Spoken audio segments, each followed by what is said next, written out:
ves esta campaña política que se está dando ahora con este panorama de Argentina 2017? Este proyecto colonizador, porque es un proyecto colonizador, hay que decirlo con todas las letras. ¿Cómo lo hacemos? Bueno, yo lo primero que hago es comprarme un casco, digamos, porque esto es pelea, es lucha. Si no entendemos que es lucha, no entendemos nada. Y si creemos que solamente con el voto alcanza, no alcanza con el voto. Esto si no se milita todos los días, si no se crea conciencia, si no se destruye la agenda del enemigo, esto no alcanza. Hay que destruir la agenda del enemigo.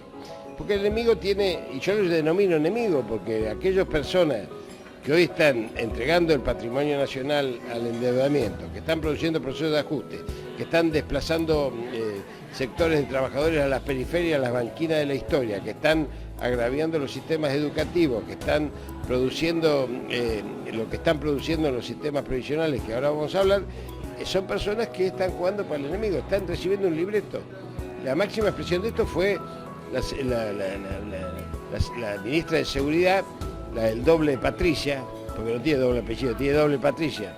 Se llama Patricia y es del patriciado, entonces tiene doble Patricia. Fue a Estados Unidos y trajo la ley de seguridad escrita en inglés. Entonces, si nosotros no nos damos cuenta de dónde estamos parados, no vamos a tener voluntad de pelea. Acá no se trata de pelear la baldosa, se trata de retomar aquel dilema del 45, del 50, patria sí, colonia no, tan sencillo como eso. El movimiento nacional, el peronismo, junto con los sectores aliados, es un movimiento de liberación nacional. El UNASUR era una herramienta del movimiento de liberación nacional de la patria grande. Sobre eso tenemos que operar nuestra conciencia, porque tampoco va a haber una salvación argentina si no hay un proceso del UNASUR que revierta esta situación. Pero los planes del neoliberalismo los tenemos absolutamente claros.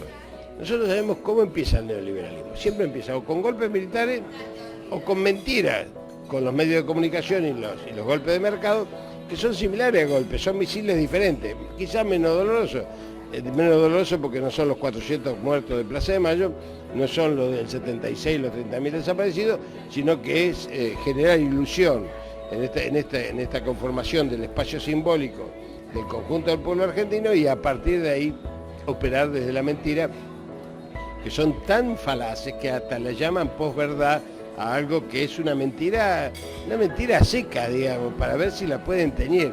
Esto me hace acordar a los cientistas sociales que llaman a la deserción escolar desgranamiento o a las villas de emergencia asentamiento para ver si duele menos.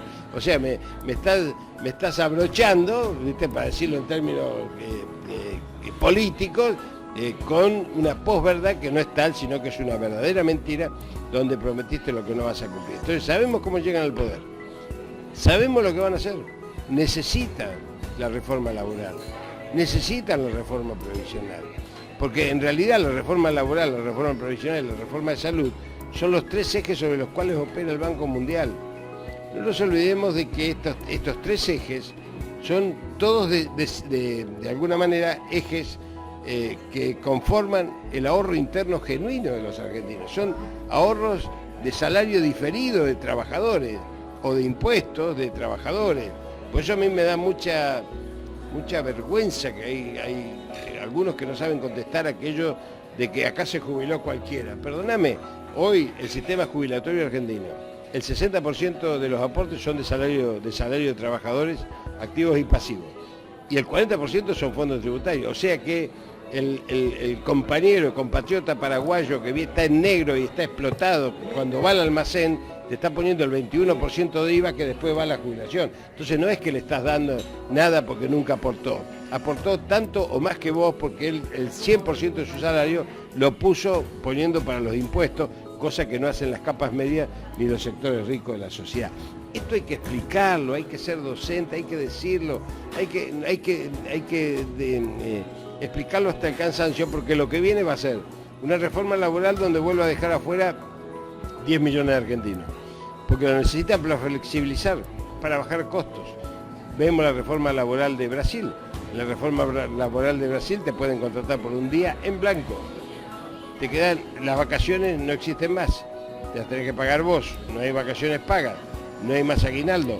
Los elementos de higiene y seguridad se los tiene que comprar el trabajador. O sea, es un retroceso de 2 siglos, no de un siglo, de 2 siglos. Es pre-revolución industrial esto que estamos hablando. Y sin embargo, ese mismo Brasil de Temer, con el 5% de popularidad, 5%, produce un congelamiento de la inversión social por 20 años. Entonces uno se tiene que preguntar, digo, cualquier persona lúcida que nos está mirando, pregúntese si alguien con el 5% produce eso, es porque ese alguien no es nada, hay alguien atrás. Bueno, ese atrás es la planificación estratégica de los Estados Unidos para colonizar los pueblos de América Latina. Lo mismo está sucediendo acá, o alguien cree que a Macri se le escapa una idea. Yo creo que nadie puede creer eso. Muchos de nosotros decimos que es como Pinocho, que es de madera, que tiene una tobillera electrónica por la cual recibe las órdenes, y por eso se traba cuando habla, porque a veces tiene interferencia del wifi, ¿no es cierto? Pero bueno, más allá del chiste, digamos, que es la visualización que tenemos la mayoría de los argentinos de este presidente. Este presidente realmente es un insulto a la inteligencia, es una falta de respeto a la inteligencia. Entonces, cuando nos demos cuenta de eso, ya no vamos a estar discutiendo sobre Macri, tenemos que discutir sobre la estrategia de Estados Unidos, que es el verdadero modelo que nos quieren imponer, que tiene que ver con la salud, que tiene que ver con el CUS, la cobertura universal de salud. Cobertura universal de salud hubo siempre en la Argentina desde Carrillo hasta hoy. Lo que pasa es que la quieren privatizar como en los 90, porque el diseño del Banco Mundial es ese. No nos olvidemos que el gobierno global funciona de la siguiente manera. Tiene un ejecutivo que es el grupo de los 7. Ese es el ejecutivo. Tiene un parlamento bobo, como todos los parlamentos del mundo, incluido el nuestro, ¿no es cierto?, que levanta la mano y no sirve para nada porque después el ejecutivo hace lo que quiere. Tiene un Ministerio de Economía, que es el Fondo Monetario Internacional. Tiene un Ministerio de Desarrollo Social, que es el Banco Mundial. Y tiene un Ministerio de Defensa, que es la OTAN. Este es el gobierno mundial del unipolarismo, que intenta ejercerlo Estados Unidos a través de las 1.100 bases militares en todo el mundo. Esto ha llevado al mundo a un proceso de confrontación. Lo único que hay que esperar ahora es que el proceso de Venezuela no traiga a la región, a América Latina, que es una región de paz, una región de construcción y de sueños, esa confrontación entre el mundo unipolar y el mundo multipolar, que en otras áreas, lo que se llama guerras de baja intensidad, se están desarrollando con millones de muertos, entre la administración demócrata, la administración poca de Bush y esta, llevan 2 millones de muertos entre Irak, Afganistán, Libia, Yemen, más lo que han producido en Ucrania y en Egipto, que obviamente tendríamos que repasarlo con mucho más tiempo. 2 millones de muertos, 4 millones de desplazados, ¿no es cierto?, ciudades enteras destruidas. Bueno, esto es lo que está denunciando el Papa Francisco.